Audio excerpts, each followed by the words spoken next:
I'm Tracy Baxter with today's Record Newswatch.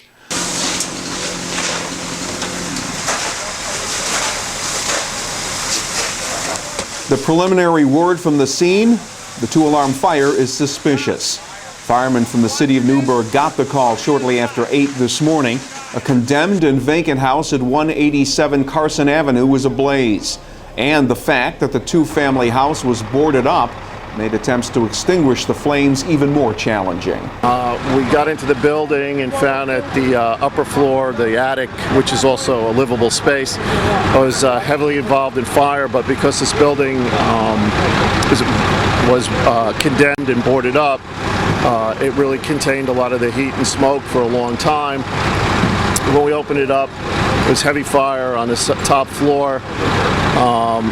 We started a couple lines in there, got driven out by the high heat, and given that it's a vacant building, we backed out to knock it down from the street. There were no utilities hooked up to the house. The next-door neighbor told us that people had often broken into the vacant house to take up a temporary residence, something confirmed by fire investigators at the scene.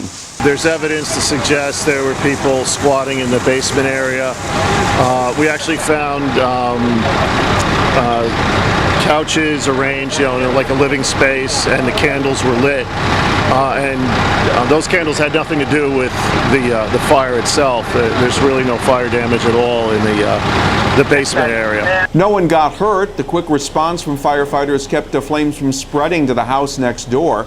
Firemen from West Point and the Stewart Air Guard assisted. On scene, Chief Vatter said the residence will probably be declared a total loss and that the fire appears to have started on the top floor. A Port Jervis man will be arraigned in Orange County Court tomorrow following his indictment on charges connected to the death of his 13-month-old son. An Orange County grand jury's handed up a 5-count indictment against 22-year-old Brett Canoff, charging him with 2 counts of second-degree murder, 2 counts of manslaughter, and endangering the welfare of a child. Police arrested Canoff following an investigation into the September 24th death of his infant son Cameron. Prosecutors say Canoff smothered the infant with a blanket to stop him from crying. Relatives in the Ball Street home discovered the unresponsive child, but arriving emergency responders could not revive him. Canoff continues to be held without bail in Orange County Jail, pending tomorrow's arraignment proceedings. State police investigators say unsafe speed was the probable cause of an all-terrain vehicle crash that claimed the life of a Sullivan County man Sunday afternoon. Police say an ATV driven by 31-year-old Charles Wells of Woodburn ran off East Mungop Road in the town of Liberty and slammed into several trees.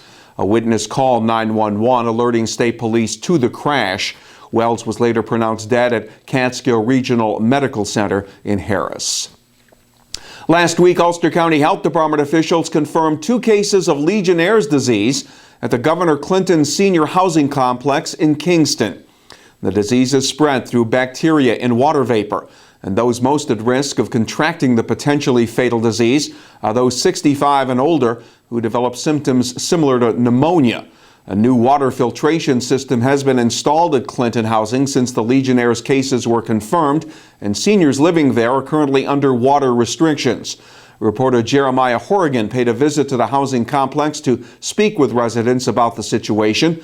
Look for his report here at Record Online and in the Times-Herald Record.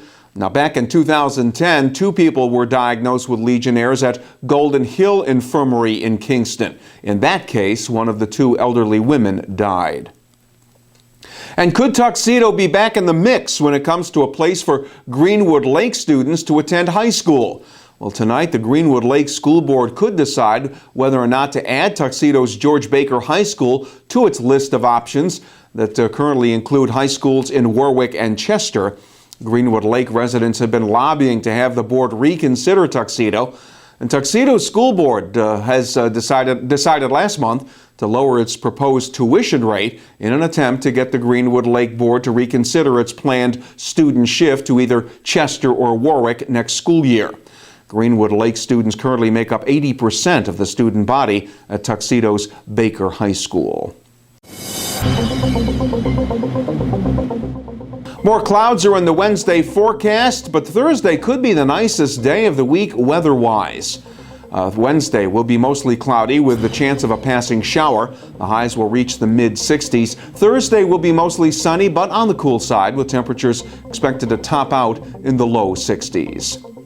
Make Record Online your source for online news wherever and whenever it breaks, and read all the stories and features important to you in tomorrow's Times Herald Record. For Record Newswatch, I'm Tracy Baxter.